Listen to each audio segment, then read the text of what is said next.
Baik, bismillahirrahmanirrahim. Assalamualaikum warahmatullahi wabarakatuh. Selamat malam, bunda-bunda, bunda-bunda yang hebat dan ayah yang turut mendampingi.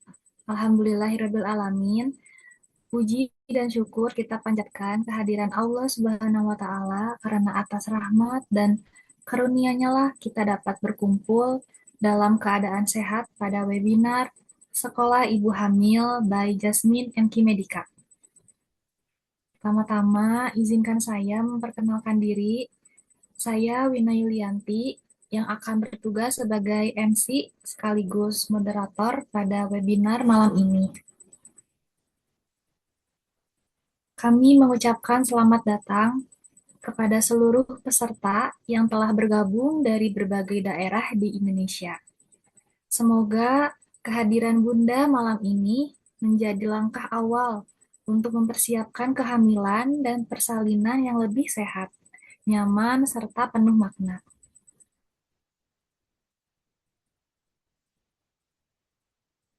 Baik, di sini saya mungkin akan memberikan sedikit pembukaan mengenai Sekolah Ibu Hamil. Sekolah Ibu Hamil merupakan wadah belajar dan komunikasi bagi ibu hamil yang menghadiri edukasi langsung dari dokter spesialis, bidan, dan psikolog, serta tenaga ahli lainnya. Tidak hanya mendapatkan ilmu, Bunda juga akan bertumbuh bersama komunitas ibu hamil yang saling mendukung selama perjalanan kehamilan hingga persalinan.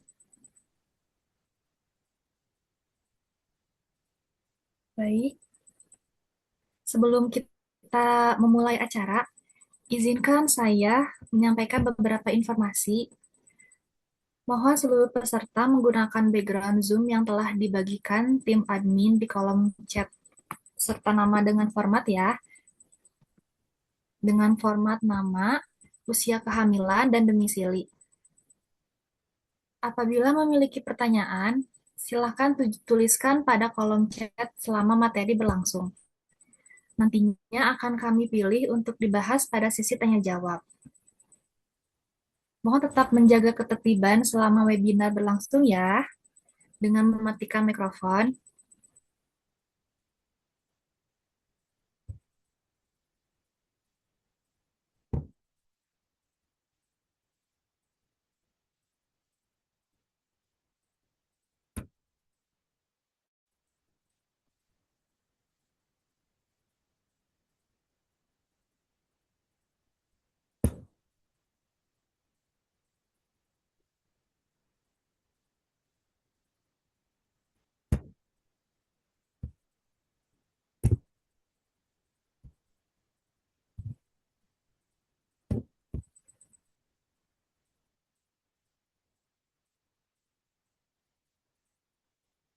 Baik, jika bunda-bunda sudah mengubah format nama di kolom chat, saya akan sekilas membacakan mengenai CV narasumber ya.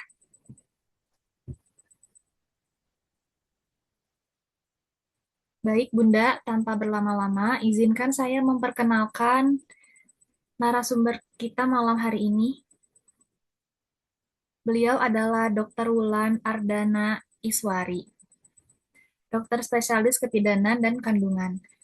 Dengan riwayat pendidikan yang Masya Allah ini luar biasa sekali, S1 dan profesi dokter Universitas Pajajaran di tahun 2009 sampai tahun 2015,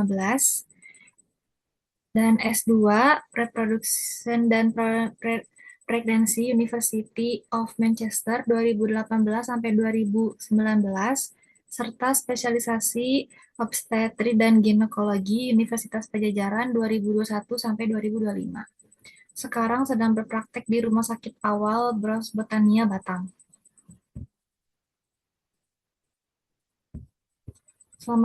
Selamat datang dokter. Terima kasih telah meluangkan waktu untuk berbagi ilmu bersama seluruh peserta sekolah ibu hamil malam ini. Assalamualaikum, selamat sore. Terima kasih Teh Wina. Terima kasih banyak tadi sudah membacakan CV juga ya. Terus, salam Selamat sore untuk para bunda juga kalau misalnya ada ayah yang bergabung. Baik dok, sama-sama. Baik dok, tanpa berlama-lama waktu dan tempat, kami persilahkan. Terima kasih Teh Wina. Ya, tadi seperti sudah diperkenalkan. Perkenalkan, selamat sore. Nama saya Wulan, Dokter Wulan. Saya dokter spesialis obstetrik dan ginekologi, sekarang praktek di Batam. Tuh, nah, jadi sekarang topik kita kali ini adalah menyemai benih kehidupan ya untuk di trimester 1. Nah, saya izin screen share ya.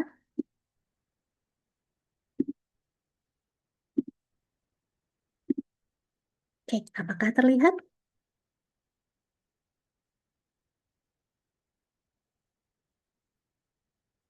Apakah terlihat? Oke, kita mulai saja. Lihat dok. Lihat. Oke, sip. Oke. Nah, kemarin waktu di trimester kelas pertama trimester 1 sempat ada tugas nggak? Gimana nih perasaan? Atau kalau misalnya kemarin belum sempat, saya mau tanya dulu. Gimana nih sekarang bunda-bunda dan bapak-bapak sekalian, eh, perasaannya tentang kehamilan sekarang itu gimana? Apakah ada yang mulai sudah punya evaluasi terhadap pengalaman kehamilan sejauh ini yang mau di-share? Boleh ditulis di kolom chat, nanti kita bisa bahas bareng-bareng. Gitu. Apa saja yang mau ditingkatkan di pemeriksaan selanjutnya itu juga kalau misalnya ada yang mau sharing silahkan ditulis di kolom chat, nanti kita bisa bahas. Nah, jadi si banyak banget ya, saya yakin perubahan yang dialami oleh Bunda di kehamilan ini. Yang sudah dirasakan, apa saja nanti coba boleh di-sharing bersama. Tuh, nanti kita bahas di sini bareng-bareng. Oke. Jadi rahim-rahim Bunda sekalian adalah teman subur, tepat benih kehidupan tumbuh dengan penuh keajaiban, dengan segala perubahannya yang mungkin ada yang dirasakan baik, ada yang mungkin dirasakan loh kok ternyata seperti ini ya. Nanti kita bahas bareng bersama-sama. Nah, nah, ini saya yakin banyak sekali perubahan tubuh yang dialami oleh Bunda selama kehamilan, mulai dari rasanya payudara saya mulai membesar, perubahan, lalu kulit juga. Ada yang mungkin kulitnya jadi kalau kita bilang namanya pregnancy glow, ada yang sudah merasakan terlihat lebih glowing, tapi ada juga mungkin yang karena perubahan hormonal jadi dok kok saya lagi jadi banyak jerawat gitu. Itu juga bisa terjadi. Terus ada yang rahim melunak dan membesar. Nah, yang sering juga eh, dibilang oleh bunda-bunda nih mulai nyeri perut, mulai nyeri pinggang, vagina mulai jalan lahir mulai nyeri. Ini terjadi karena adanya peregangan dan relaksasi ligamen dan sendi. Jadi ini tuh sangat, kalau kita bilang sangat eh, miraculous ya Bunda. Jadi ligamen dan sendi-sendi kita tuh pada saat kehamilan dia akan meregang, jadi dia lebih lentur supaya si rahim dan bayi yang berkembang dalam rahim ini bisa diakomodasi oleh tubuh kita. Sebanyak itu perubahan yang terjadi dalam tubuh Bunda. Nah, ini kita lihat lebih detailnya lagi. Perubahan hormonal ini banyak. Yang pertama itu mulai dari awal kehamilan yang bikin bunda mual itu adalah ini. Hormon human chorionic gonadotropin. Semakin dia eh, bertambah di kehamilan, di trimester pertama nih terutama eh, nanti akan terasa mual.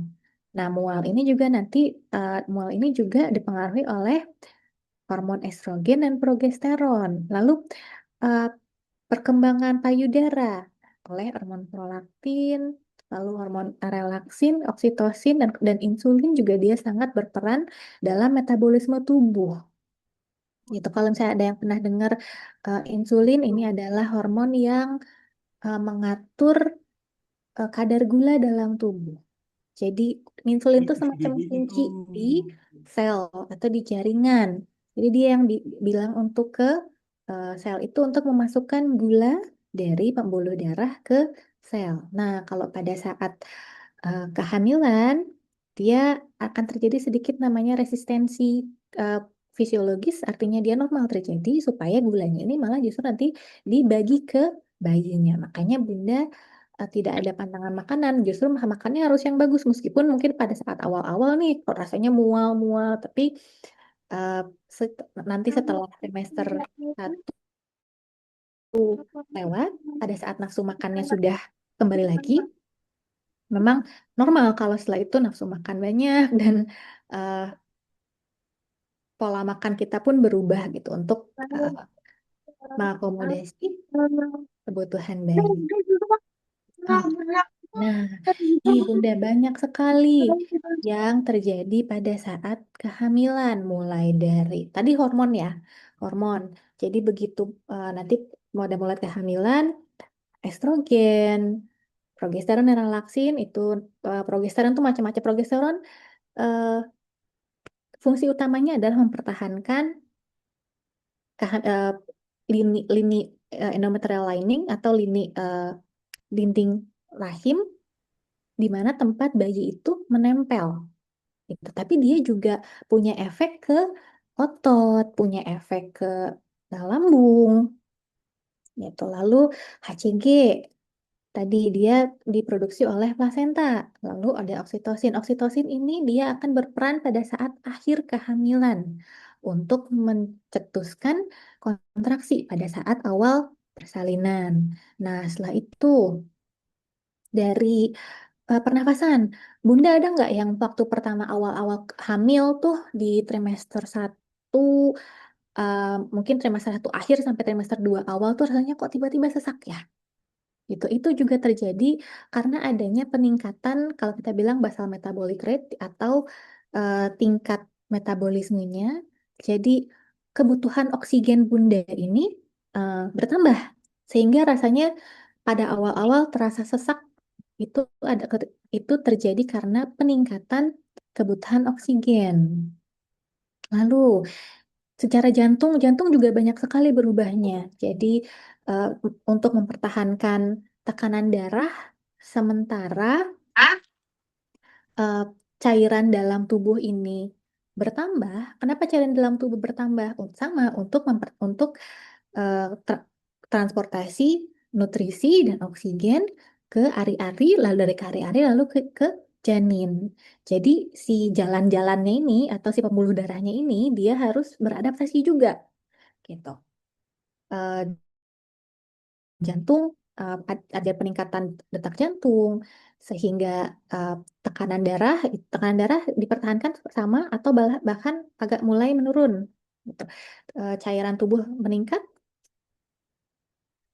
Setelah itu mungkin kalau Bunda ada yang mulai suka bengkak di kaki atau di tangan, itu adalah salah satu efek samping dari eh, hipervolemi, jadi peningkatan cairan pada saat kehamilan. Tuh. Terus ya tulang dan otot. Yang paling sering terdengar adalah mulai nyeri pinggang, nyeri pinggul, tulang-tulang sekitar jalan lahir nyeri. Ya, itu terjadi karena tadi ligamen-ligamen, sendi-sendi dia meregang. Nah, bayangkan yang tadinya kalau kita orang dewasa kan sudah dibilang sudah ajeg lah ya, terus tiba-tiba dia meregang untuk eh, su- bisa mengadaptasi adanya kehamilan baru, gitu. Oke, Puntek ini ada yang raise hand, apakah ada yang bertanya atau gimana? Duh, walaupun tadi Ya, kita pencet gitu. gimana? Jadi enggak pencet aja error gitu. Oh, oke, oke. Ya. Untung Dari tadi dulu kirain ada gitu. yang mau bertanya. Oke, ya sudah kita lanjut ya. Oke, mana tadi? Oh ya, muskuloskeletal. Itu juga terjadi kalau misalnya pada saat rahim nanti sudah mulai membesar, eh, kita itu kan ada nggak ya? Kan. Di tulang punggung itu ada center gravitasi. Dia akan eh, pindah ke depan sehingga eh, si lekukan tulang belakangnya itu dia lebih ke depan kalau gini. Itu juga nanti dia bisa stretching otot-otot back dan flank. Jadi bisa nyeri, kram gitu. Jadi banyak sekali yang terjadi di sini ya. Yang paling banyak yang sering dilihat juga kulit karena teregang jadi strie atau jadi berbintik-bintik kita bilang namanya kloasma. Terus ada eh, garis kecoklatan, garis gelap namanya linea nigra di perut itu juga normal terjadi dan nanti pada saat setelah kehamilan dia akan mulai pudar sendiri. Oke. Lalu, nah ini dia. Ini yang terjadi di tubuh Bunda dari awal kehamilan. Di minggu pertama dan kedua, minggu pertama ini kita hitungin dari HPHT. Gitu, kembuhan pada saat minggu kedua. Terus kalau misalnya, sebentar coba saya kasih mana ya. Gimana ya caranya? Bentar.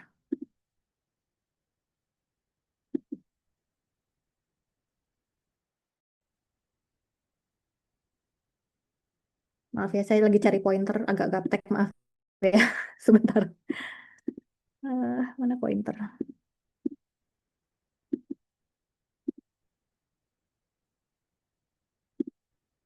Udah gini aja lah ya.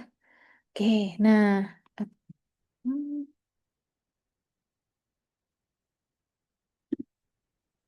nggak bisa.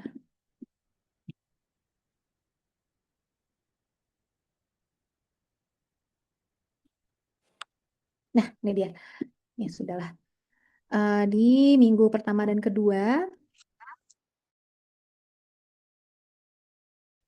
dari HPHT, ketika dia dibuahi, di sini dia akan turun melewati tuba ke rahim.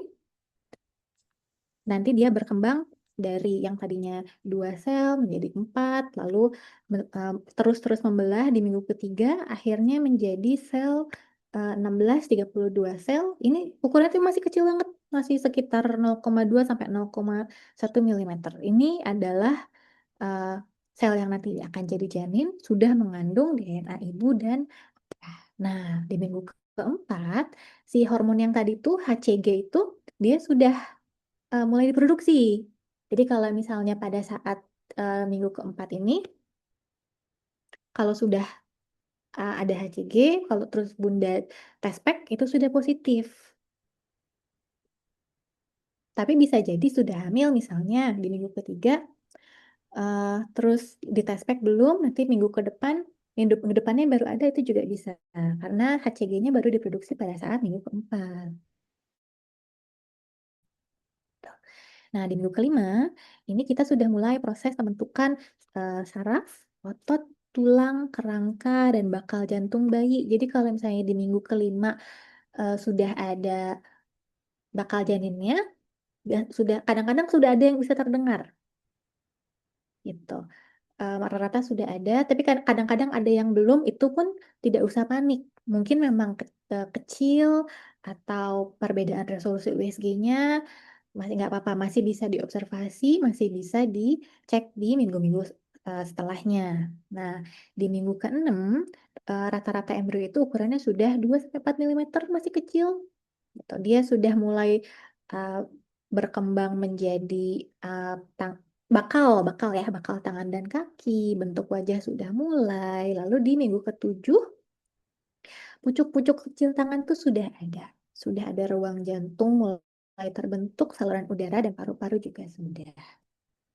Tuh. Nah, di minggu ke-8, bayi Bunda dan Bapak sudah sekitar 1,4 sampai 2 sentimeter, sudah mulai berkembang cuping hidung, kelopak mata, telinga, lengan juga sudah mulai lengkap, belum sempurna ya, tapi sudah mulai ada siku, jari-jari, nanti di minggu ke-9 sekitar beratnya 22 sampai 30 milimeter, 2 sampai 3 senti lah ya.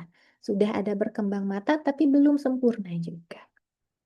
Nah, di minggu ke-10 ini eh, organ-organ yang penting jantung, otak itu dia sudah mulai terbentuk dan mulai berkoordinasi satu sama lain. Nah, dari sini perkembangan otak tuh mau pesat. Yang awalnya dari sistem saraf pusat yang eh, masih kecil, lalu dia akan berkembang 250 ribu sel saraf tiap menitnya. Dia sudah tampak hampir sempurna, berat panjangnya sekitar 3 sampai 4 cm. Gitu. Nah, kalau saya di minggu 11 dan ke-12 ini kita bilang sudah bisa bilang bentuknya sudah hampir sempurna, sudah hampir lengkap. Apalagi di minggu ke-12 kalau di USG itu biasanya kita sudah bisa lihat jari-jari tangan, kaki, detak jantung. Kalau misalnya tidak lewat USG, misalnya dengan fetal Doppler, alat yang dari eh, alat fetal Doppler itu sudah mulai terdengar dengan panjang sekitar 63 cm. Nah, yang sering ditanyakan oleh Bunda adalah, dok, kalau kapan sih kalau misalnya saya terpapar misalnya zat-zat kimia atau obat-obatan, kapan dia sangat berbahaya? Nah, sebetulnya yang paling berbahaya yang bisa menyebabkan langsung bisa menyebabkan salah maaf, bisa menyebabkan keguguran terancam atau keguguran itu pada di saat minggu pertama kedua di sel-sel ini. Jadi kalau misalnya pada saat ini ada paparan misalnya radiasi atau misalnya paparan obat-obatan yang bersifat teratogenik atau paparan teratogen lain, maka dapat menghasilkan kegagalan kehamilan. Nah, pada minggu tadi kan kita lihat ya, dia tuh mulai berkembang di minggu ketiga sampai minggu ke-10 itu sudah mulai pesat perkembangannya. Jadi perkembangan yang paling organ-organ yang paling penting, yang kalau terjadi paparan teratogen itu adalah zat yang dapat menghasilkan kecacatan di minggu-minggu awal ini 3, 4, 5, 6, 7, 8, 9 ini eh, ke- dapat menyebabkan abnormalitas yang cukup mayor. Misalnya Eh, ini yang warna biru ini adalah eh, dia masih berkembang dan masih rentan terhadap gangguan jika terkena eh, paparan. Terus, oh ya maaf, selain obat dan radiasi, infeksi juga sama. Misalnya ada infeksi eh, sitomegalovirus atau rubella. Jika terkena pada minggu-minggu pertama ini, pada saat perkembangan organnya masih berkembang pesat, di minggu-minggu awal ini sampai usia 8 minggu, dia masih bisa menghasilkan gangguan yang cukup berat. Nah, di minggu yang warna biru muda ini artinya dia sudah mulai matang. Jika dia terjadi paparan teratogen di usia ini, di usia yang warna biru ini ya, jadi kalau sistem saraf pusat, maka abnormalitasnya itu bisa dibilang minor itu 20 sampai 36. Tapi dia masih tetap rentan, apalagi sistem saraf pusat ini yang kita suka nggak bisa lihat karena kan eh, misalnya kekurangan oksigen, hipoksia, nanti dia bisa juga merusak sistem saraf pusat sehingga terjadi gangguan ke depannya. Sementara kalau jantung eh, paling rentannya di usia 3 sampai 6 minggu, lalu di usia 6 sampai 9 minggu dia sudah mulai matur, matang. Lalu tangan itu sama di usia sekitar 6 sampai 8 minggu. Mata itu di usia 8 sampai 38 proses pematangannya ya. Lalu kaki dan tangan di usia 6 sampai 8, setelah itu gigi di usia 9 sampai 38. Palatum ini eh, palatum di usia 9 minggu, lalu organ reproduksi genitalia eksternal di 10 sampai 38 minggu dan telinga di usia 9 sampai 19 minggu. Gitu. Eh, ini ya, kehamilan trimester 1 itu proses adaptasinya besar sekali. Bahkan kehamilan 1 dan kehamilan kedua tuh bisa jadi tidak sama. Banyak yang suka cerita, dok, kok saya trimester waktu hamil pertama tuh trimester satunya aman banget, tapi di trimester kedua muntah-muntah, nyeri kepala. Ya itu tiap-tiap kehamilan bisa berbeda dan penyulitnya macam-macam juga.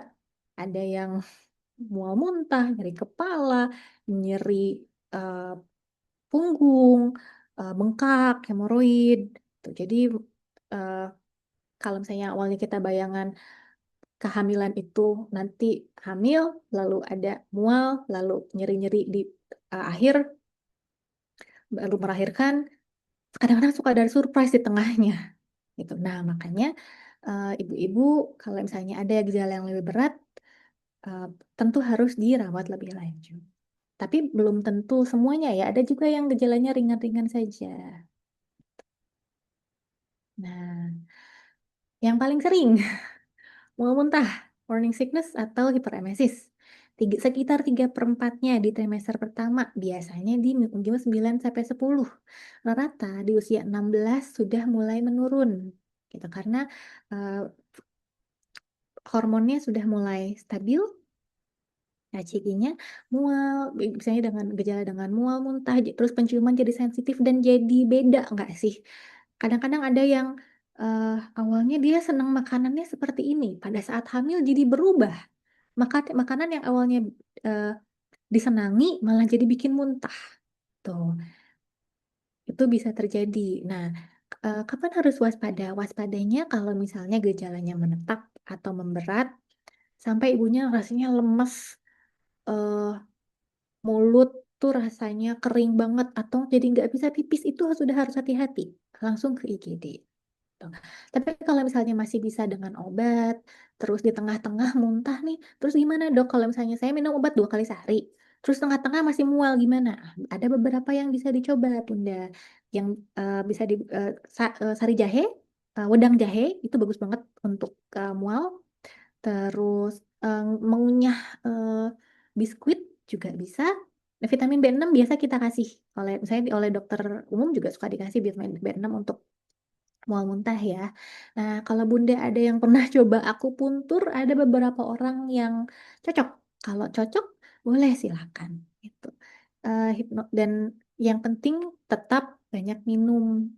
Karena hidrasi itu penting supaya tidak dehidrasi. Oke, nah yang kedua, nyeri payudara. Apalagi ketika ada perubahan ukuran payudara pada saat kehamilan. Kenapa terjadi? Karena estrogen, progesteron, dan prolaktin dia memicu peningkatan aliran darah dan pertumbuhan jaringan kelenjar dan saluran payudara untuk persiapan menyusui. Gimana caranya supaya tidak nyeri? Mungkin Bunda akan harus ganti bra pada saat ini.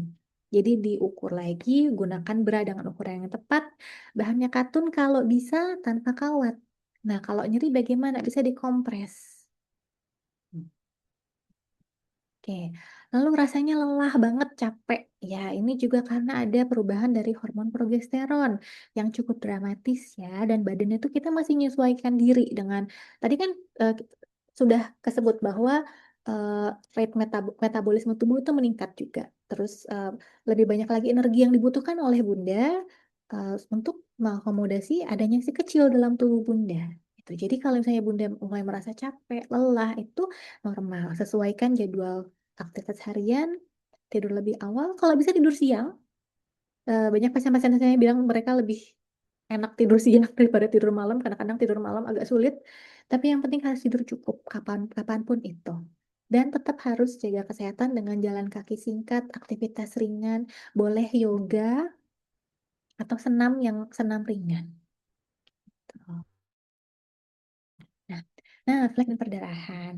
Flek dan perdarahan ada yang kita bilang perdarahan nidasi di trimester pertama atau perdarahan implantasi. Itu perdarahan yang terjadi ketika tadi yang si blastosis itu tadi yang sudah selnya 16-32 dia jatuh ke rahim ke dalam rahim ke lapisan endometrium, dia akan menggali kayak menanamkan diri, itu bisa bikin perdarahan, namanya perdarahan nidasi. Tapi perdarahannya seperti ini Bunda, dia warnanya coklat atau lebih ringan lagi, nggak ada bergumpal-gumpal dan cuma beberapa jam sampai beberapa hari saja. Dia tidak berkelanjutan seperti haid. Kalau misalnya warnanya seperti darah haid, maka itu harus diwaspadai. Gimana? Satu, ancaman keguguran. Dua, kehamilan ektopik. Kehamilan ektopik ini apa? Jadi hamil tapi tidak di dalam rongga rahim. Hamilnya di bisa saja di tuba atau di ovarium dan itu bisa mengancam jiwa atau hamil anggur atau mulahidati dosa. Kalau misalnya perdarahannya seperti itu, warnanya merah merah, warnanya seperti haid, bergumpal-gumpal, dan awalnya cuma flek-flek aja terus tambah lama tambah banyak, itu silakan atau sebaiknya diperiksakan ke eh, tenaga kesehatan atau ke IGD. Nah, banyak juga yang infeksi saluran kemih. Eh, Oke, kenapa? Karena satu, perubahan hormon juga tadi ya, peningkatan volume darahnya, terus fungsi ginjalnya. Sementara kan kita perempuan itu si saluran dari kandung kemih keluar atau yang namanya urat itu kan dia pendek ya, jauh lebih pendek sekitar 4 cm. Sehingga kalau misalnya terjadi perubahan ini, dia akan lebih rentan untuk bakteri masuk ke dalam dan menghasilkan infeksi. Gejalanya apa? Ada rasa nyeri, terbakar saat buang air kecil, rasa tidak lampias, sering buang air kecil, terus kadang-kadang suka ada demam, gitu. Bagaimana cara mencegahnya? Kalau sudah kena gimana? Maka diobati dengan antibiotik, tapi lebih baik dicegah. Dicegahnya dengan minum air 2 sampai 3 liter per hari, dibersihkan area kewanitaannya pada saat buang air kecil itu dibersihkan dari arah depan ke belakang, buang air kecil sebelum dan sesudah berhubungan, jangan nahan kencing kalau bisa, dan pembalutnya dari bahan katun gitu. Kalau pakai panty liner misal ada yang keputihan, ganti dengan teratur, pokoknya ganti secara teratur, yang penting dijaga supaya selalu kering, dan jangan pakai celana ketat karena dia bikin lembab. Oke, nah, kram dan nyeri. Pada awal-awal, kram perut bawah itu bisa disebabkan oleh tadi dia lagi mencoba mengakarkan diri ke rahim bunda, itu proses implantasi. Dan perubahan, dan rahim kan mulai membesar, dia akan men-stretch otot-otot. Jadi ada yang normal, kram, nyeri perut. Tapi kalau nyeri perutnya tajam terus-menerus tambah hebat, tambah berdarah, ada berdarah, susah berkemih, ada mual, muntah, pusing, perutnya terasa keras banget, segera ke IGD. Karena itu bisa jadi beberapa, misal bisa jadi penanda eh, keadaan yang lebih serius lagi. Misalnya salah satunya tadi adalah kehamilan ektopik, itu disertai nyeri perut hebat, perdarahan, dan perutnya eh, kalau disentuh tuh nyeri banget eh, kayak orang yang infeksi appendicitis. Tuh kalau diperiksa eh, nyeri banget ya, disentuh perutnya itu nyeri sekali. Perutnya bisa keras seperti papan dan terasa sangat sakit. Nah, ini yang tadi nyeri pinggang gitu. Jadi di sini sendi awalnya itu karena perubahan hormonal, sendi dan ligamen itu jadi longgar. Dia terstretch, sendi, ligamen, otot-otot terstretch jadi longgar. Dan seiring dengan rahim membesar, ada perubahan pusat gravitasi kita yang dari bawah sini awalnya, terus nanti jadikan ke atas dan ke depan gitu. Sehingga si eh, angle dari pelvic tilt kita akan lebih ke atas sini. Pelvic tiltnya akan bertambah. Ini juga membuat otot-otot pinggang, panggul terstretch juga sehingga akhirnya rasanya kram, nyeri gitu. Bagaimana pencegahannya? Jaga postur, alas kaki, sebaiknya tidak pakai sepatu hak tinggi dan tidak angkat beban. Apa yang boleh dilakukan? Olahraga ringan, yoga, berenang, senam hamil, bisa peregangan, kompres hangat atau dingin, atau ma- gentle massage di panggul atau pinggang boleh, tapi di perut tidak boleh. Kalau di panggul, pinggang, misalnya dengan kompres juga itu masih diperbolehkan. Tapi kalau massage itu hati-hati jangan sampai ke perut. Oke, lalu gangguan pencernaan ini juga banyak. Misal tidak tidak nafsu makan, atau gampang baru makan sedikit terus muntah gitu. Ini kenapa? Karena hormon progesteron itu di lambung kan kita punya katup ya Bunda, supaya si makanan yang sudah masuk itu dia nggak keluar lagi gitu.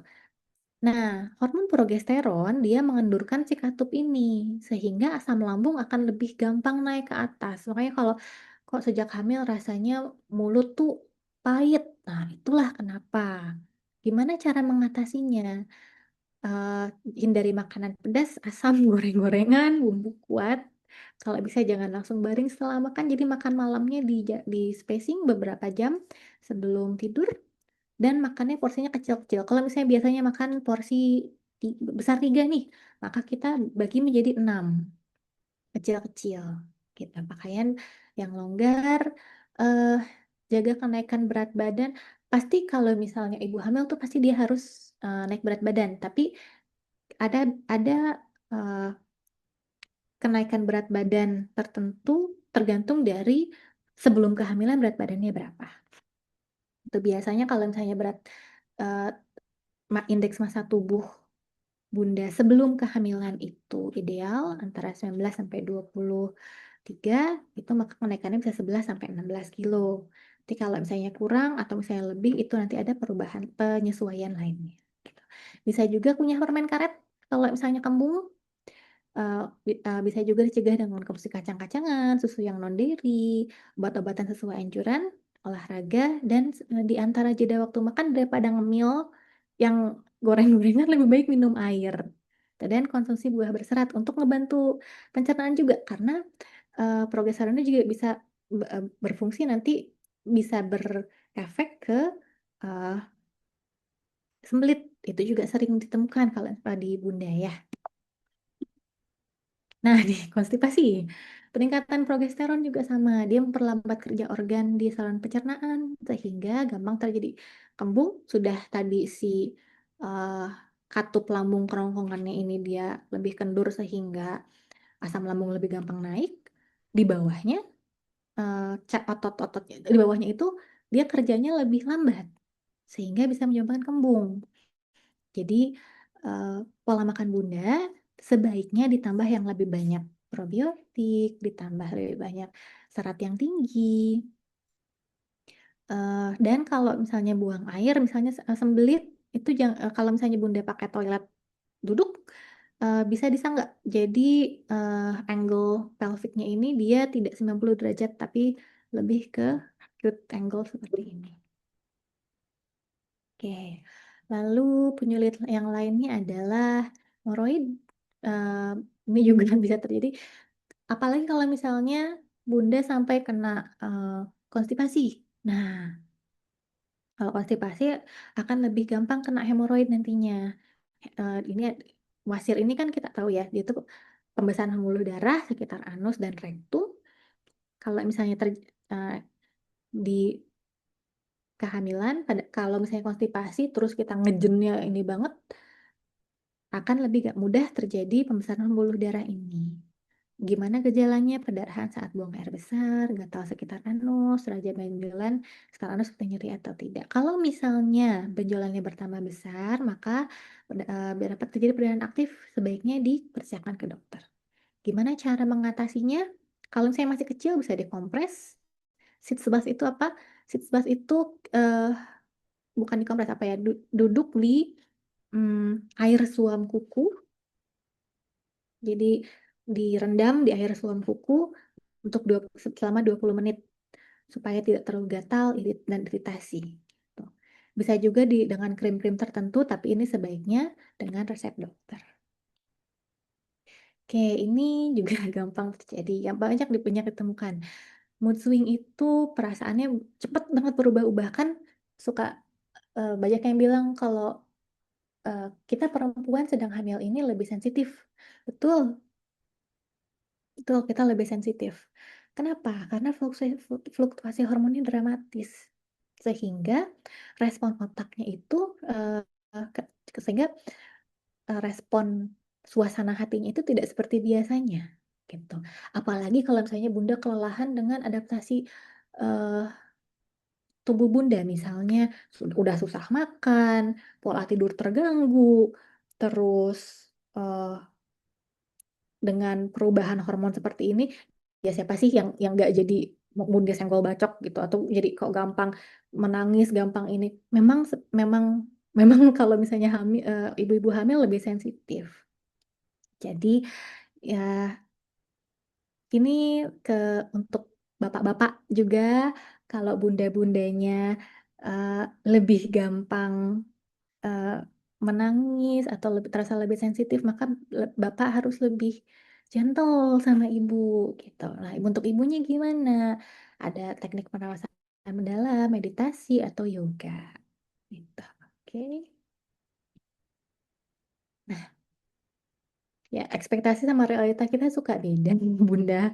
Ekspektasi pada saat kehamilan itu eh, kan kita sudah ekspektasi dari awal tuh mungkin akan mual-mual saja, tapi lalu akan smooth. Tapi ternyata pada di tengah-tengah yang kita rasakan beda. Itu juga bisa jadi kadang-kadang ada yang down, tapi itu bisa di manage bersama dengan keluarga, dengan bapak dan sendiri dengan tadi bisa meditasi atau yoga atau kalau eh, dengan misalnya berdoa. Oke. Nah, ini kayaknya saya, nah kayaknya akhir saya ya. Nah, tugas rumah untuk Bunda itu bikin surat cinta untuk diri Bunda dan daftar hal-hal yang paling Bunda khawatirkan dengan tentang kehamilan ini dan harapan doa dan doa terbaik Bunda. Ya, terima kasih. Sekian materinya. Wassalamualaikum warahmatullahi wabarakatuh. Selamat sore. Baik, Masya Allah dokter. Terima kasih.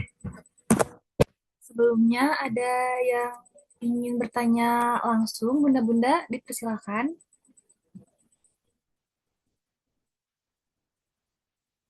Dipersilakan jika ingin. Baik, Bunda Syifa. Bunda Syifa sudah raise hand. Boleh, Bunda? Halo, selamat malam semuanya.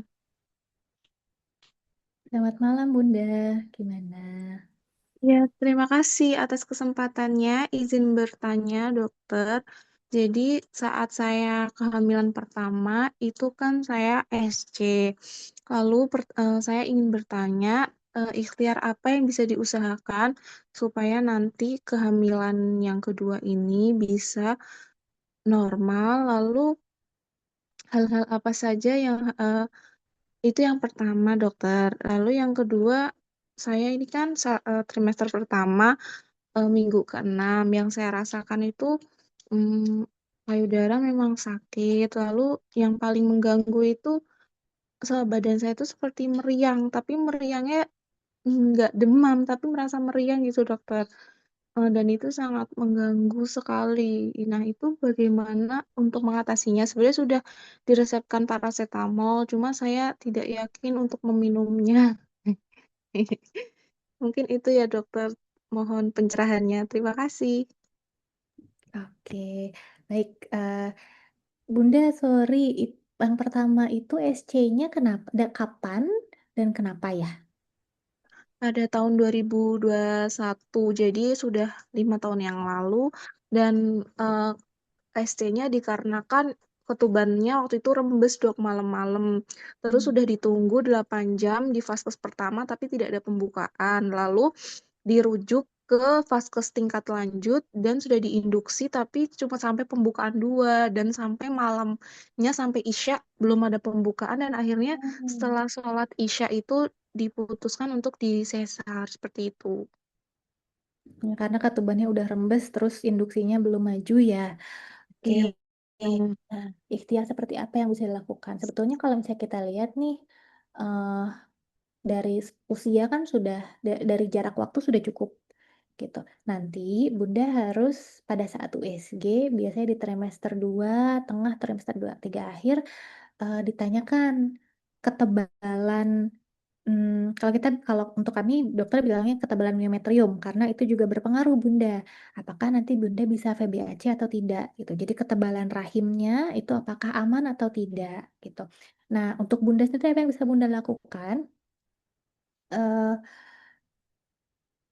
yang pertama berat bayinya berapa? Nah, kebetulan pas anak saya yang pertama itu berat badannya lahirnya agak sedikit kurang, dok, di Oh, dua koma oke. tiga gram. Oke. Oke. Dua koma Oke. tiga kilogram. Oke, kalau gitu sih sebetulnya yang penting nanti kalau 2.300 berarti yang penting Bunda nanti tidak, kalau misalnya lebih dari 3.000, misalnya 3.200 kan artinya ini panggul Bunda belum teruji ya gitu. Kalau dibilang jaga makan tidak, tapi tetap makan yang sehat. Itu mungkin untuk makan makanan yang banyak tepung-tepung, gula-gula itu eh, bukan di stop tapi dikurangi. Jadi nanti berat bayinya tidak terlalu besar. Satu itu. Nah, sisanya bagaimana?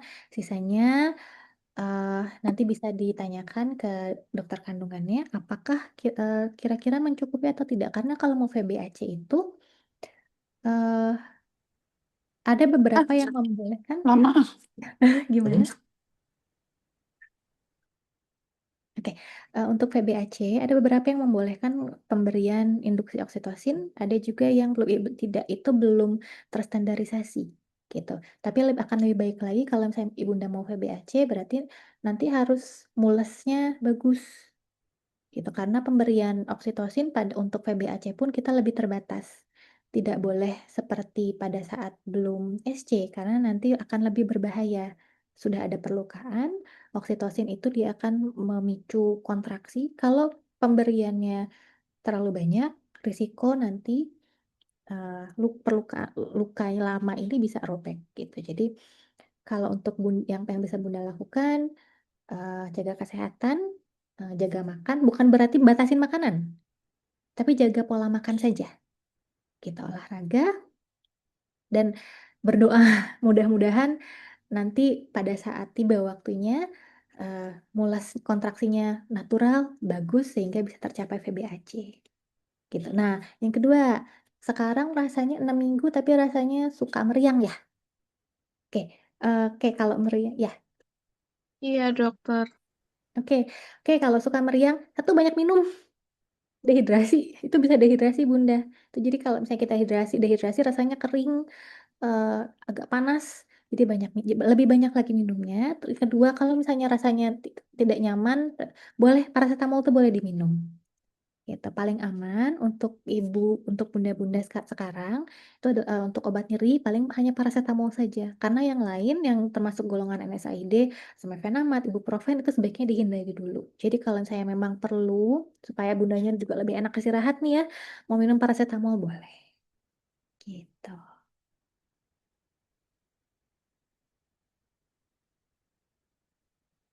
Oke Bunda, apakah ada yang mau ditanyakan lagi ataukah tidak? Dokter, boleh nggak satu lagi? Gimana? Dokter, jadi kan pas kehamilan pertama itu kan memang ketubannya rembes. Sebenarnya ketuban rembes itu penyebabnya apa? Kalau yang saya Hmm. pelajarin sejauh ini karena ada infeksi saluran kemih ya kalau nggak salah. Nah, saya tuh pernah coba tes itu dan waktu itu sempat bakterinya di angka 3. Lalu Hmm. sudah beberapa saya usahakan turun, olahraga, hidup yang lebih baik, teratur gitu, makanan yang bergizi, bakterinya tuh sudah turun di 1, dok. Nah, itu kira-kira untuk kehamilan yang sekarang itu apakah harus dikhawatirkan angka itu ya? Cuma belum tes lagi berapa.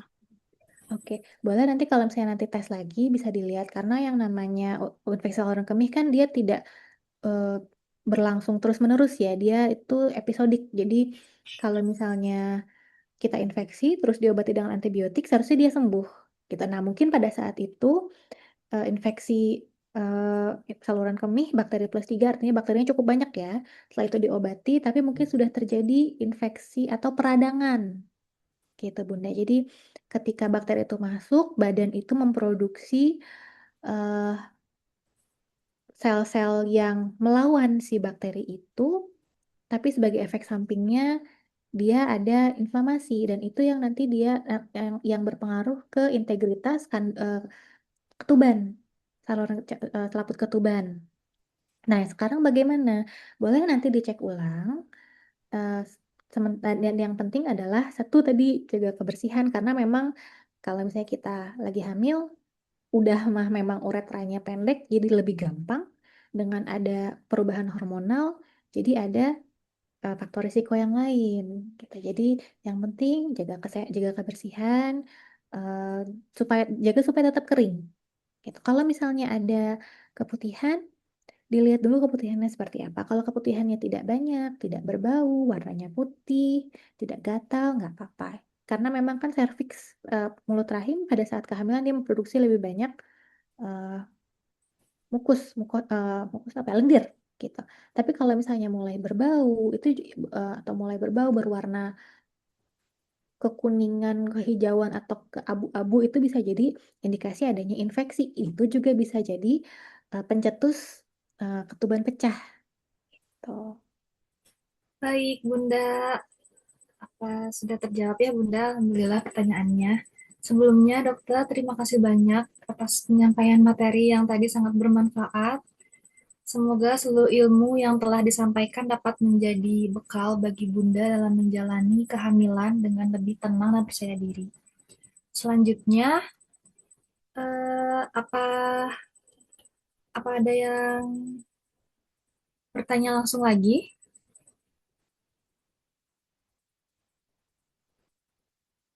Baik, jika tidak, saya akan langsung ke pertanyaan yang via chat ya. Ini sudah lumayan banyak yang bertanya. Mungkin kita akan memilih 3 pertanyaan ya, dokter, di sini.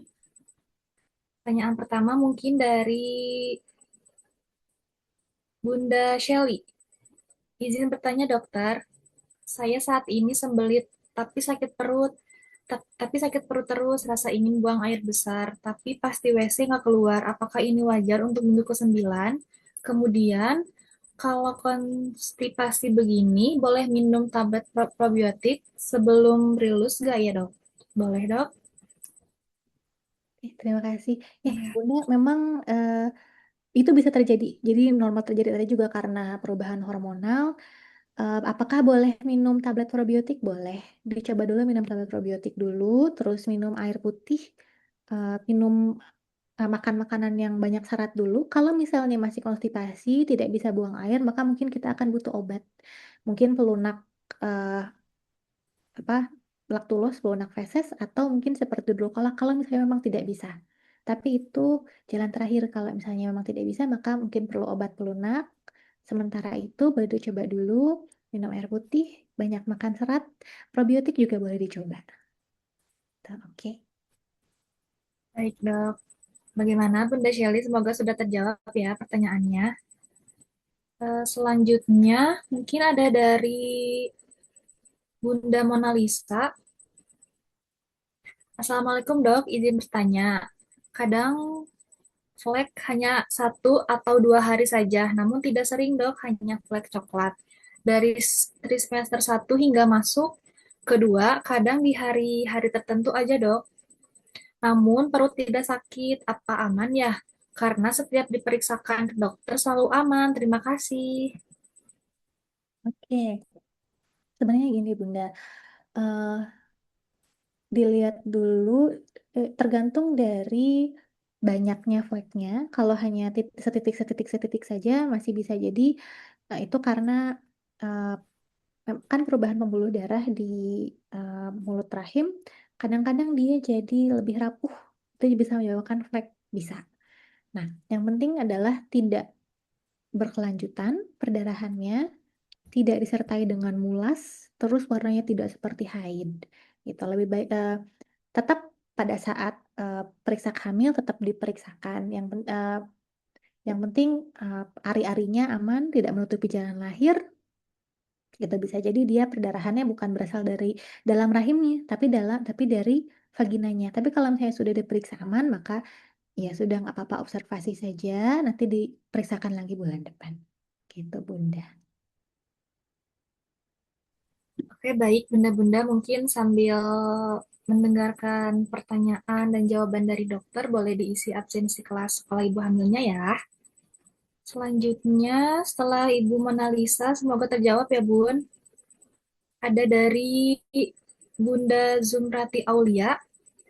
Assalamualaikum dok, mau bertanya, kalau dari sebelum hamil sudah ambeien eksternal kurang lebih 5 mm panjangnya, nah apakah bisa lahiran normal? Oke, Bu, 5 milimeter tuh sudah cukup besar ya. eh Tergantung dari apakah nanti dia berkembang atau tidak. Karena setahu saya ini harus dikonfirmasi ke bagian bedah ya Bun ya. Eh Setahu saya grade 3 dan 4 itu kalau sudah tidak bisa keluar lagi maka sebaiknya tidak sebaiknya tidak lahiran normal karena nanti pada saat lahiran normal kan kepala tuh akan menekan ke eh, anus, ke rektum. Sehingga kalau misalnya pada saat itu hemoroidnya sudah besar, kemungkinan perdarahan pun jauh lebih besar gitu. Jadi harus dikonfirmasi ke nanti silakan konfirmasi ke dokternya ini ambeiennya sudah grade berapa gitu. Karena kalau misalnya sudah grade-nya udah lumayan tinggi, 3 4 itu sudah nggak bisa. Atau sebaiknya tidak karena risiko perdarahannya lebih besar. Gitu ya, Bun. Mudah-mudahan masih bisa, tapi karena saya kan nggak lihat, jadi saya nggak tahu eh, exactly seperti apa. Gitu. Tapi kalau misalnya memang ternyata sudah besar sih, sebaiknya dihindari lahiran normal. Gitu. Baik dok, terima kasih banyak penjelasannya, sangat detail sekali ya. Ini sebelumnya ada pertanyaan di awal ya, maaf terlewat. Saya bacakan dulu dari Bunda Vivian. Dokter, minggu ke-10 sudah mulai pertumbuhan otak. Bagusnya vitamin apa ya? Kebutuhan per hari berapa miligram? Silakan, Dok. Oke, sebetulnya yang kita butuhkan yang wajib saja itu adalah asam folat 400 mikrogram. Kalau misalnya tidak ada riwayat gangguan sebelumnya ya, artinya tidak ada riwayat gangguan, tidak ada kelainan kromosom, maka 400 mikrogram saja cukup asam folat. Lalu vitamin D3 itu nice to have di 1000 IU, 5000, ada yang suka memberikan 5000 tapi jika kehamilannya risiko tinggi gitu. Sisanya apa?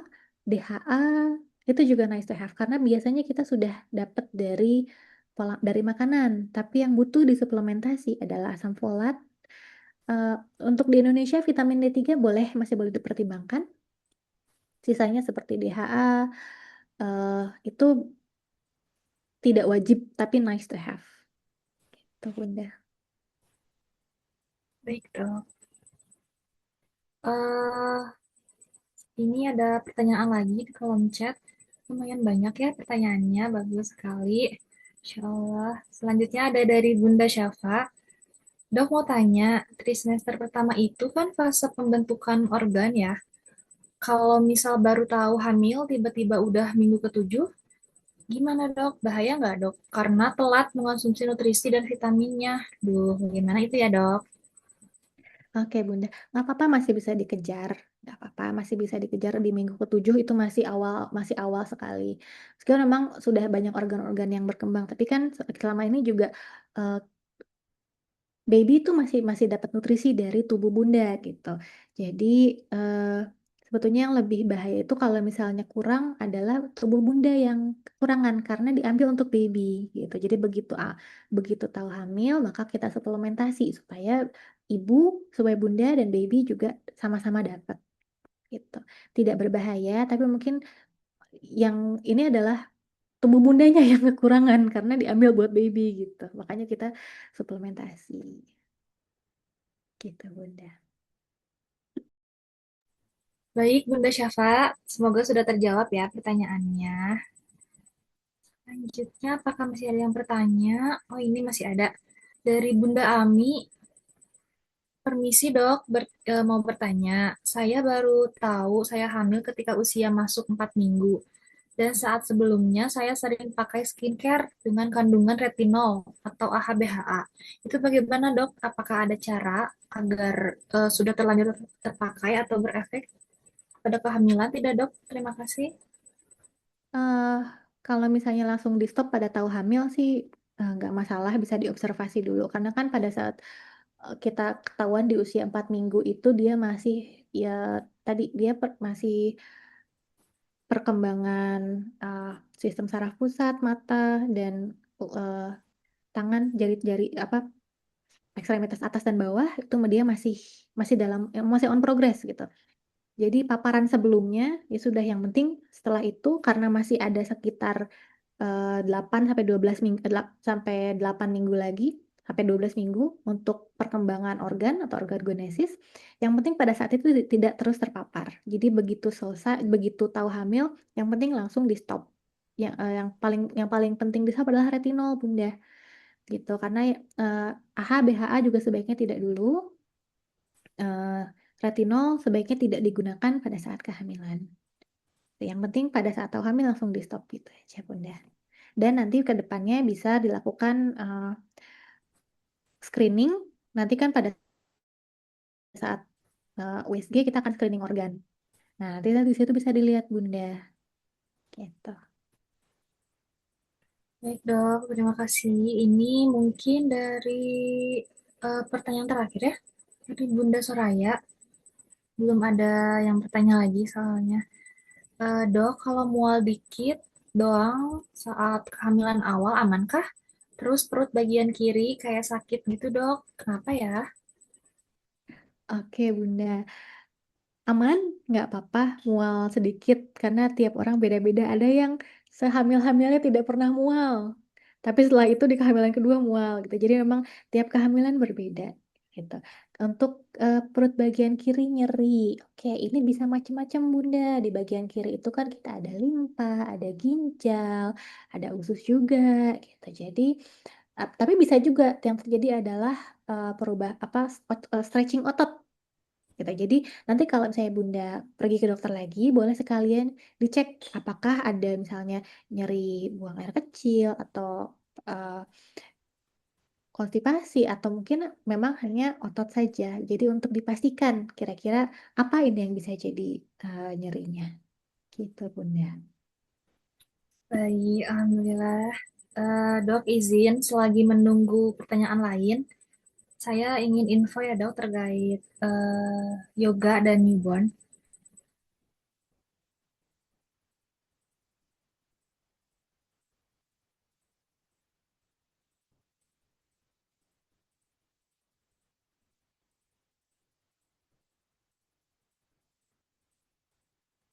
Kami di sini ada program prenatal yoga bareng Jasmine yang akan diselenggarakan setiap hari Sabtu dan Minggu. Tentunya di klinik Jasmine MQ Medica pukul 9 pagi sampai setengah 11 siang. Dengan Bunda bisa berinvestasi terbaik hanya dengan 85.000.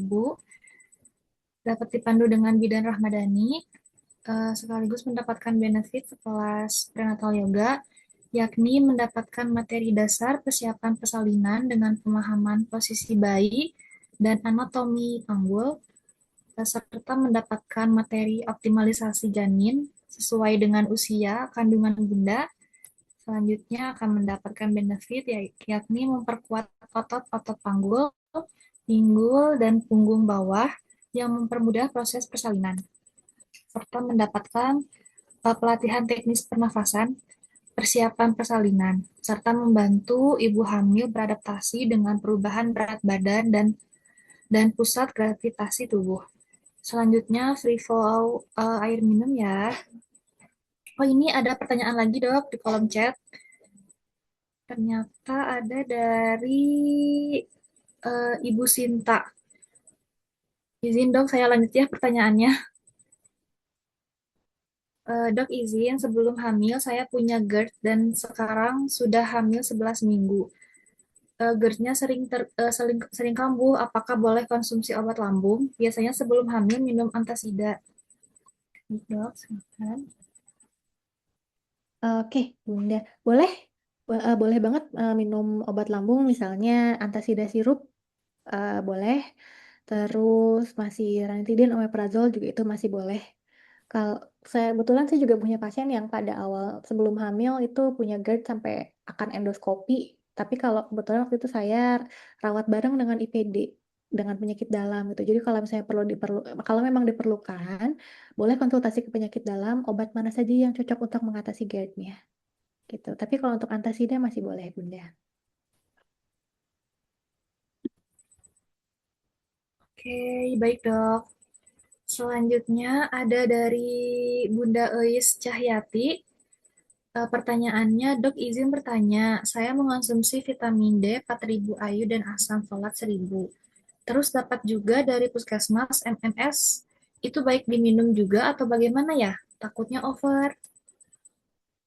Oke, kalau setahu saya MMS itu dia ada ferrosulfatnya juga ya Bunda ya. Jadi eh, MMS itu biasanya sudah ada asam folat sama em, tablet tambah darah. Jadi kalau misalnya mau minum, sebetulnya asam folat 1000, asam folat 1000 memang agak terlalu banyak sih kalau misalnya tidak ada uh, riwayat uh, kelainan di kehamilan sebelumnya ya. Jadi kalau misalnya ini kehamilan yang normal-normal saja, sebelumnya tidak ada faktor risiko untuk ada kelainan di keluarga ataupun di kehamilan sebelumnya, MMS dan vitamin D pun sebetulnya cukup Bunda. Asam folatnya nggak perlu sampai yang 1000, yang 400 mikrogram juga bisa. Gitu. Kecuali kalau misalnya Bunda memang ada faktor risiko tertentu. Baik, terima kasih dok. Pertanyaan selanjutnya dari Bunda Amut. Izin bertanya dok, saya hamil 10 minggu. Masuk 10 minggu ini rasanya sesak dok dan perut begah. Apakah itu aman dok? Oke, nah Bunda, eh, kalau perut begah itu memang expected karena tadi perubahan eh, si saluran pencernaan, satu ususnya melambat, gerak ususnya melambat, sementara katup di lambung dia juga jadi lebih longgar. Nah, kalau sesak, ada yang kita bilang dyspnea fisiologis dari kehamilan tadi karena basal metabolic rate kita meningkat dan kebutuhan oksigen meningkat sehingga terasanya sesak. Tapi tetap sebaiknya pada saat uh, antenatal care, pada saat nanti Bunda datang ke vaskes saat ke tenaga kesehatan, di screening juga ini sesaknya apakah uh, saturasi oksigennya masih bagus ataukah disertai misalnya Bunda jalan dari depan rumah 50 meter terus langsung dan berdebar. Nah, itu baru kita tanda tanya apakah jangan-jangan ada penyebab lain bukan bukan penyebab dyspnea, bukan sesak nafas yang fisiologis atau sesak nafas yang normal gitu, jadi tetap harus dilihat juga Bunda. Kalau misalnya terasa berat sesak tapi terus tidak bertambah dengan aktivitas, Bunda tidurnya juga masih misalnya satu bantal, terus aktivitas ringan tidak menjadi bikin tambah sesak berat, masih lebih besar kemungkinan ke arah normal. Tapi kalau misalnya disertai dengan eh, jadi dengan aktivitas tambah sesak berat, apalagi sampai eh, nyeri dada, sebaiknya diperiksakan ya Bunda. Gitu. Baik dok, terima kasih atas jawabannya. Selanjutnya ada dari Bunda Desti. Dok izin bertanya, untuk kebutuhan asam folat trimester 1 jika per hari 400, apakah aman untuk kebutuhan harian atau masih kurang ya? Cukup banget Bunda kalau untuk kehamilan normal tanpa ada riwayat eh, kelainan sebelumnya, maka 400 mikrogram itu aman sekali. Baik, dok. Bunda semoga terjawab ya pertanyaannya. Selanjutnya ada dari Bunda Jasmine Dian Kartika. Dok izin bertanya, usia hamil ke 6 minggu baru nampak kantong saja. Belum nampak saknya. Apakah itu tidak apa-apa dok? Oke, baru pertama kali, kalau baru pertama kali USG, usia 6 minggu, baru nampak kantong, belum nampak yoksak, kita masih bisa evaluasi 2 minggu lagi, Bunda. Nah, Papa mungkin memang belum terlihat saja. Seharusnya idealnya memang sudah terlihat, tapi bisa jadi karena perbedaan ukuran atau perbedaan eh, USG, maka belum terlihat. lebih amannya 2 minggu lagi diperiksa ulang ya Bunda. Gitu. Untuk sekarang kita masih belum bisa bilang ini arahnya kemana. Bisa jadi dia tidak terlihat saja. Gitu.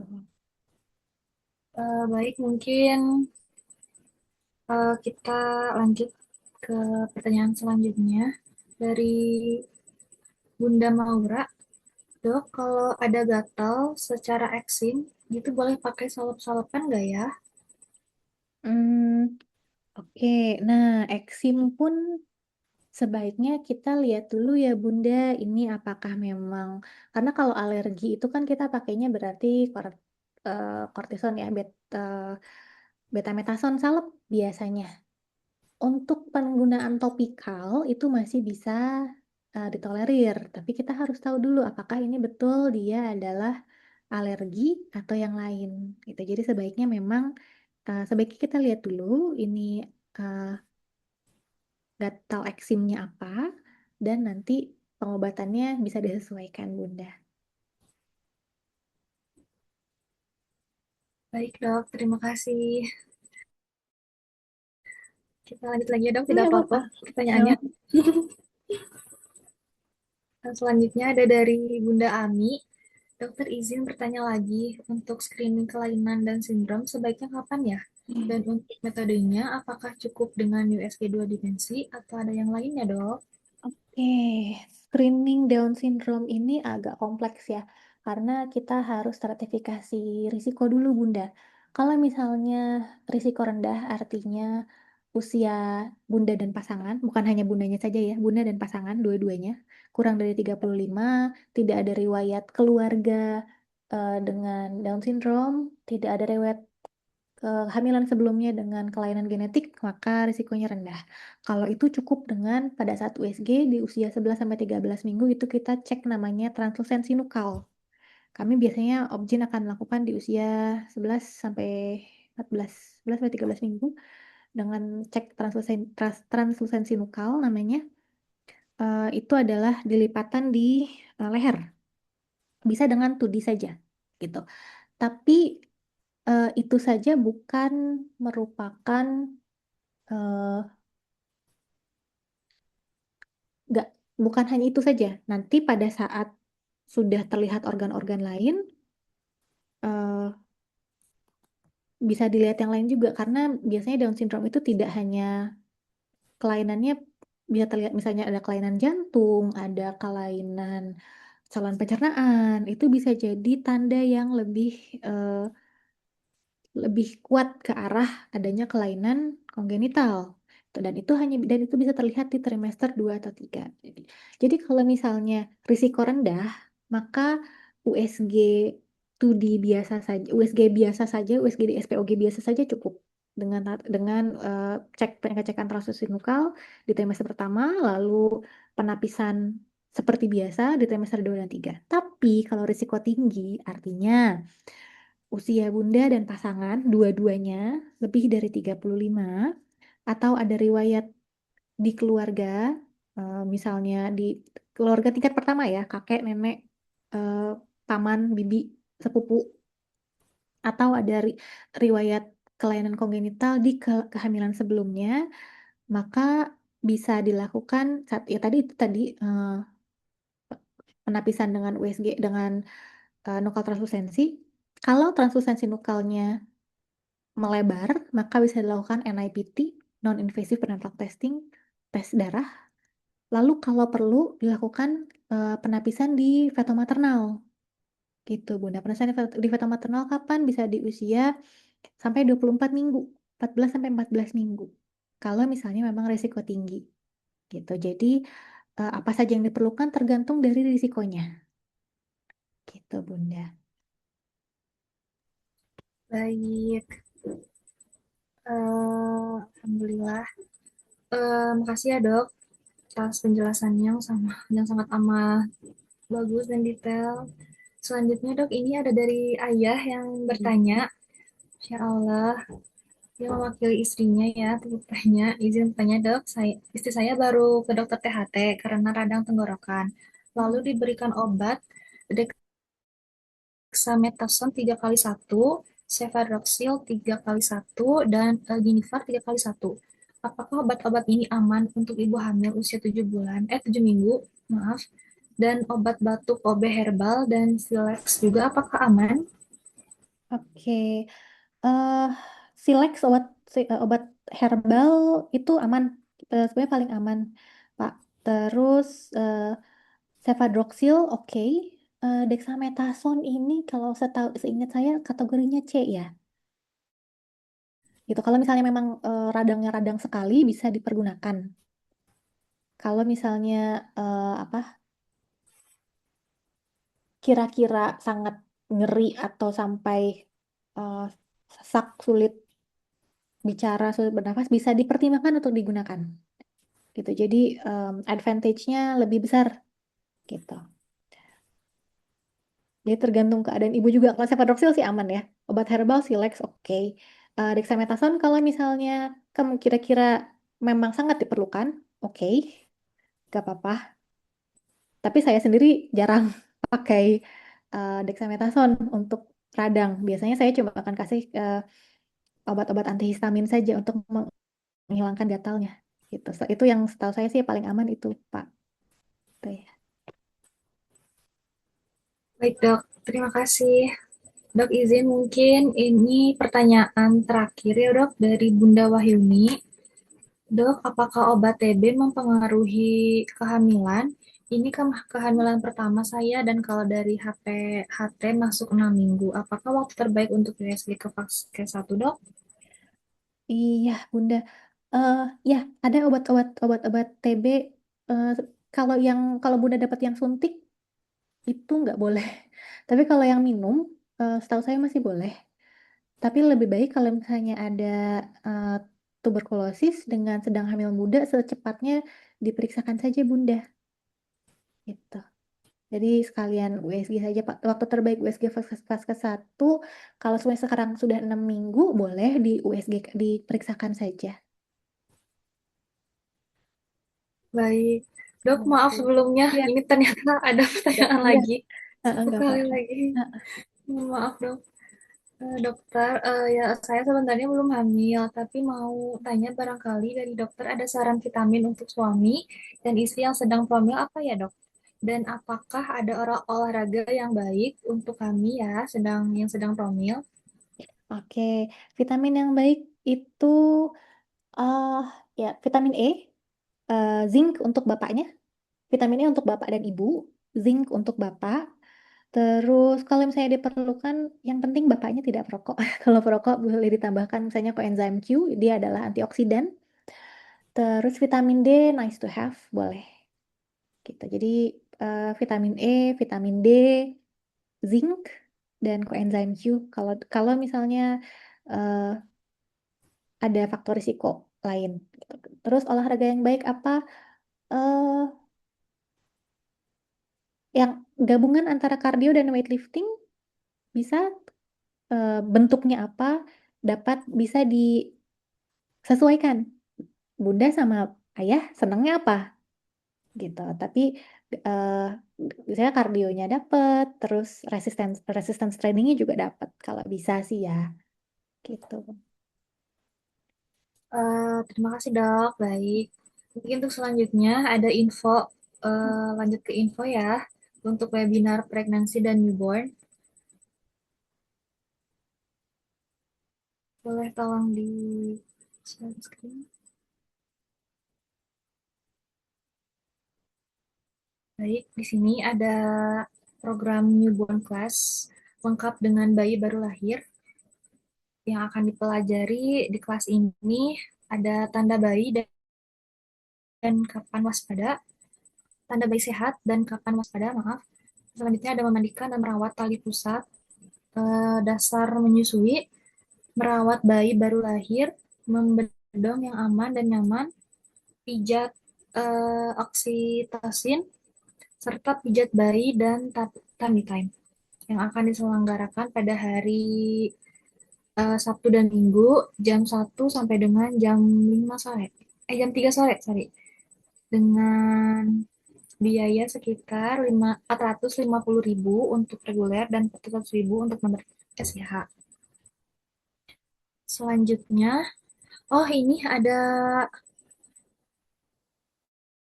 pertanyaan lagi ternyata dok.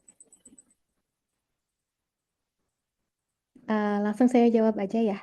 Ya boleh Boleh dok. sih Bun, kalau misalnya, oh ya tadi kalau mau promil, aduh lupa sorry. Kalau mau promil asam folat, sorry ya, asam folat itu diminum juga 3 bulan sebelum hamil. Jadi kalau lagi promil, asam folat 400 mikrogram.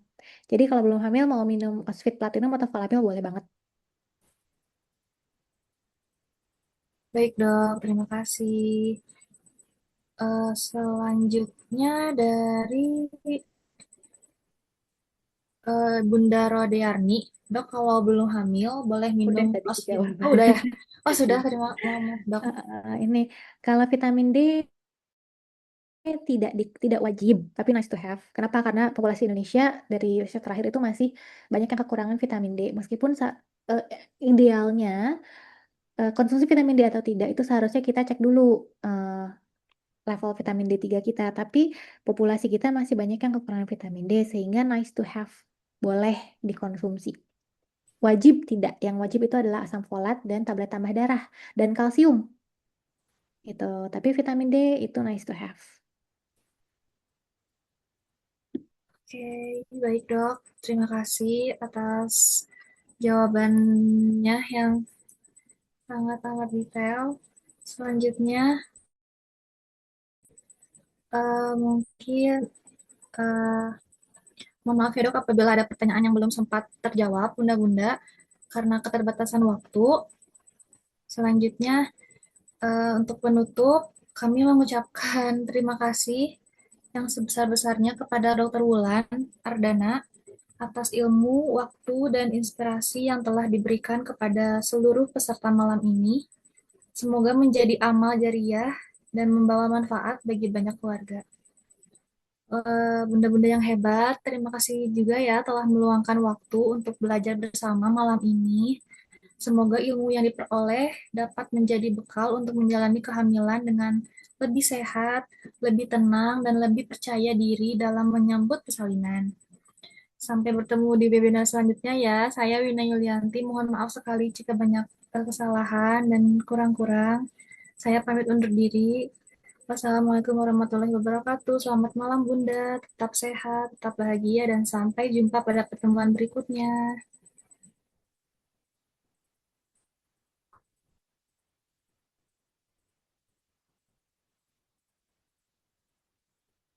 Adalah momen baru yang penuh haru. Yang pastinya semua bumil berharap bisa bersalin di tempat yang nyaman, tenang, fasilitas yang juga lengkap, tenaga medis profesional, sampai biaya hemat tanpa ada tambahan yang bikin syok tabungan. Childbirth of Benefit, layanan baru yang mengkombinasikan 3 impian bunda dalam persalinan. Bumil bisa menempati kamar perawatan di VIP room dengan fasilitas super lengkap untuk setiap kamarnya. Fasilitas homey dengan single bed yang dilengkapi dengan sofa, smart TV, water heater, kulkas mini, dispenser dengan fasilitas ruang bersalin yang nyaman. Fasilitas super nyaman ini bisa Bunda dapatkan dengan tarif pasti tanpa khawatir biaya tambahan. Persiapan tabungan jadi lebih pasti. Tim tenaga medis tidak perlu diragukan lagi. Para bumil yang bersalin di Jasmine sudah membuktikannya. Childbirth of Benefit menjadi solusi bunda yang pingin bersalin nyaman dengan biaya pasti dan tetap hemat. Detik itu datang saat di mana ibu dan ayah akan bertemu buah hati. Di sini, persalinan bukan ketakutan. Karena ibu didampingi, dijaga, dan didengar. Bunda masih sakit ya? Mau dikompres hangat? Setiap keputusan kita ambil bersama. Setiap detak dipantau dengan teliti. Karena setiap detik kami di sini. Alhamdulillah, bayinya sudah lahir ya, laki-laki. Alhamdulillah, makasih ya Bunda ya. Alhamdulillah Bunda, selamat ya udah bersalin, semoga cepat pulih. Ayah sekarang udah boleh ngadanin, mangga siapa kalau mau ngadanin ya. Allahu Akbar, Allahu Akbar. Kami beri waktu untuk bonding pertama. Inilah persalinan yang seharusnya setiap ibu dapatkan. Aman secara medis, lembut secara hati, sakral di mata Allah. Sinabet, saatnya menyambut buah hati dengan tenang. Ciao